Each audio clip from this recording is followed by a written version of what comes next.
Hello student, कैसे हो? Science study care YouTube channel में आप सबका स्वागत है। कक्षा 12 पॉलिटिकल साइंस स्वतंत्र भारत में राजनीति का अध्याय 6 लोकतांत्रिक व्यवस्था का संकट आज मैं आपके लिए लेके आया हूँ।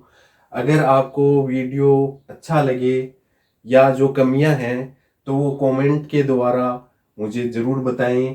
मैं सुधार करने का प्रयास करूँगा। इसमें सबसे पहला बिंदु है 1971 के बाद की राजनीति। तो 1971 के बाद की राजनीति क्या थी? तो सबसे पहले तो यहाँ महत्वपूर्ण बात यह है कि गरीबी हटाओ का नारा कांग्रेस द्वारा दिया गया था। कांग्रेस की जो नेता थी इंदिरा गांधी, उसने दिया था गरीबी हटाओ का नारा। तो ये महत्वपूर्ण क्वेश्चन भी है, मल्टीपल चॉइस क्वेश्चन में आ सकता है, 1 या 2 नंबर वाले में।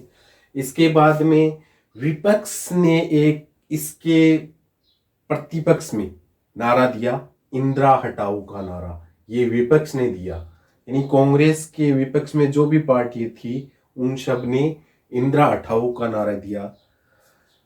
इंदिरा गांधी ने 1971 के का जो चुनाव है उसमें बहुमत से जीत हासिल की। इसी बीच 1971 में बांग्लादेश का संकट आ पड़ा भारत पे, और उससे 80 लाख जो शरणार्थी थे बांग्लादेशी वो भारत में आ गए।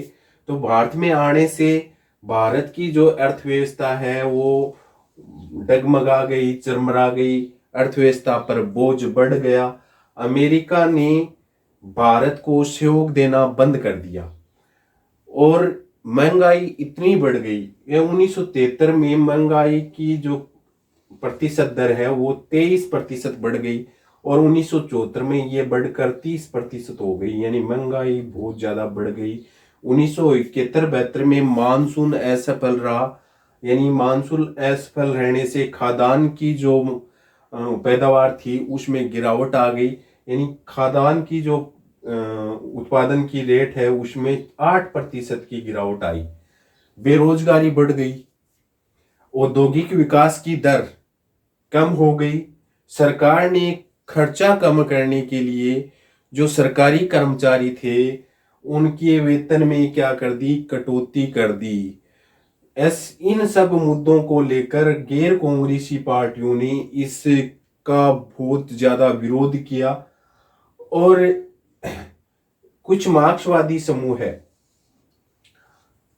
उन्हें, जिनको नक्सलवाद की संज्ञा दे सकते हैं, ये कहानी पश्चिम बंगाल की है। नक्सलवाड़ी एक पुलिस थाना था, वहां पर ये मार्क्सवादी कम्युनिस्ट पार्टी के कार्यकर्ताओं ने विद्रोह किया, इसीलिए इसको नक्सलवादी घटना के नाम से भी जाना जाता है। इसके बाद में है केशवानंद भारती केस, काफी इंपॉर्टेंट है ये। इसमें 3 बिंदु हैं। पहला बिंदु यह है कि क्या संसद मौलिक अधिकारों में कटौती कर सकती है। दूसरा है, क्या संसद संपत्ति के अधिकार में काट छांट कर सकती है। तीसरा है, संसद ने कहा कि नीति निर्देशक तत्वों को प्रभावकारी बनाने के लिए हमने ऐसा किया कि मौलिक अधिकारों में कटौती कर दी, संपत्ति के अधिकार में काट छांट कर दी, लेकिन कोर्ट ने इन सब को अवैध बताया। कोर्ट ने क्या किया? इन सब को अवैध बताया। इसके बाद में आता है गुजरात आंदोलन। गुजरात आंदोलन यानी जब गुजरात में आंदोलन हुआ उस समय वहां पर कांग्रेस की सरकार थी। ये एक छात्र आंदोलन था। आंदोलन किस कारण से हो रहा था? खाद्यान्न और खाद्य तेल और आवश्यक वस्तुओं की कीमत में बहुत ज्यादा वृद्धि हो गई थी, इसीलिए छात्रों ने ये आंदोलन किया, यानी राजनीतिक पार्टियां इस आंदोलन में शामिल हो गई और राष्ट्रपति शासन लगाने की मांग करने लगे।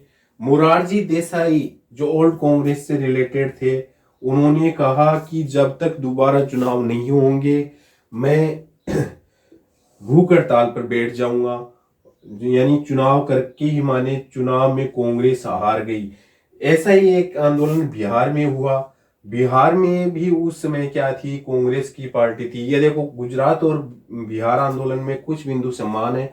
यानी वहां पर भी कांग्रेस की सरकार थी। छात्र आंदोलन था वो भी बिहार वाला भी। और खाद्य तेल आवश्यक वस्तुओं के दाम में बढ़ोतरी के लिए ही ये आंदोलन किया गया था। यानी 3 बिंदु इस आंदोलन के सेम है। यानी गुजरात आंदोलन और बिहार आंदोलन में ये तीनों बातें अपने को सेम नजर आ रही हैं कि राजस्थान उस राज्य के अंदर कांग्रेस की सरकार थी, छात्र आंदोलन था, खाद्यान्न और खाद्य तेल और आवश्यक वस्तुओं की दाम में वृद्धि के विरोध में ये आंदोलन छेड़ा गया। यहां पर एक और मोटी बात ये थी कि छात्रों ने जयप्रकाश नारायण, जो सोशलिस्ट पार्टी का प्रमुख नेता था, और एक जानकारी के लिए मैं बता दूं कि जयप्रकाश नारायण सोशलिस्ट पार्टी का महासचिव भी था। उनको छात्रों ने आंदोलन का नेतृत्व करने के लिए आमंत्रित किया और आंदोलन का नेतृत्व इन्होंने स्वीकार करने के लिए कहा कि यदि आप आंदोलन अहिंसक रूप से करो, यानी किसी प्रकार की हिंसा न हो, और पूरे देश में करो, तो मैं इस आंदोलन का नेतृत्व स्वीकार करूंगा। तो ये इन्होंने शर्त रखी। जयप्रकाश नारायण ने बाद में इस आंदोलन को आगे बढ़ाया और एक मार्च निकाला जिसको संसद मार्च के नाम से जाना जाता है। संसद मार्च, यानी ये कहते हैं कि उस समय का ये सबसे बड़ी रैली थी। संसद मार्च में जो गैर कांग्रेसी जितने भी दल थे, सोशलिस्ट पार्टी, कम्युनिस्ट पार्टी, है ना, भारतीय लोक दल, ये सारी गैर कांग्रेसी पार्टियां इसके साथ हो गई और एक बहुत बड़ा आंदोलन संपन्न हुआ। धन्यवाद। हम आगे की वीडियो में इससे आगे के टॉपिक पढ़ेंगे।